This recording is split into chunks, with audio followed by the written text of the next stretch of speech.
Ang latest, ang hottest sa showbiz and entertainment. Heto na sa Ang Pilipinas Ngayon.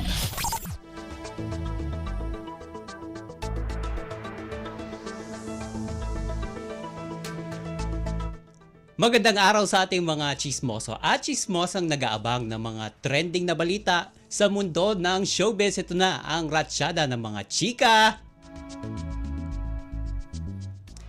Inamin ng aktor na si Jericho Rosales na nakaramdam ito ng hiya ng ligawan at i-date niya ang quote-unquote girlfriend niyang si Janine Gutierrez. At sa ngayon kasi hindi pa inaamin ng dalawa ang kanilang tunay na relasyon. Pero inamin ni Eko na dahil daw sa agwat ng kanilang edad kaya ito nahihiyang ligawan si Janine na mas bata sa kanya. May nagsabi raw kasi kay Jericho na 24 pa lang si Janine at dahil 45 years old na siya kaya naisip niyang huwag nang ituloy ang plano niyang panliligaw sa aktres.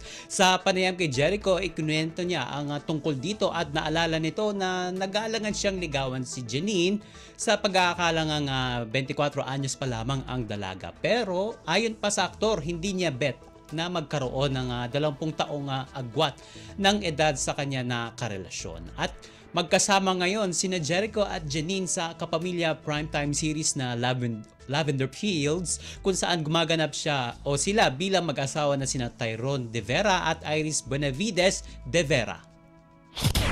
Ang latest, ang hottest sa showbiz and entertainment. Heto na sa Ang Pilipinas Ngayon.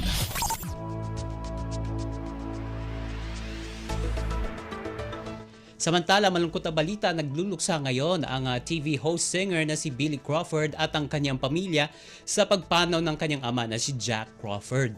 Nitong araw ng Linggo, September 22, ibinahagi ni Billy sa kanyang Instagram page ang mensahe para sa yumaong ama na matagal na panahong nanirahan sa Texas sa Amerika. Walang ibinigay na karagdagang detalye si Billy tungkol sa pagpanaw ng kanyang ama. Hindi rin niya binanggit kung ano ang naging sanhi ng pamamaalam nito. Sa kanyang Instagram post, humingi ng paumanhin ng Filipino-French singer dahil hindi man lang daw niya nakita at nakausap ang kanyang tatay bago man lang ito mamaalam. At bumuhos naman ang mga pakikiramay sa pamilya ni Billy mula sa kanyang mga kaibigan sa loob at labas ng entertainment industry. Sa isang panayam, sinabi ni Billy na isa sa kanyang hiling ay makita ng kanyang tatay Jack ang magiging apo niya. Ang latest, ang hottest sa showbiz and entertainment. Heto na sa Ang Pilipinas Ngayon.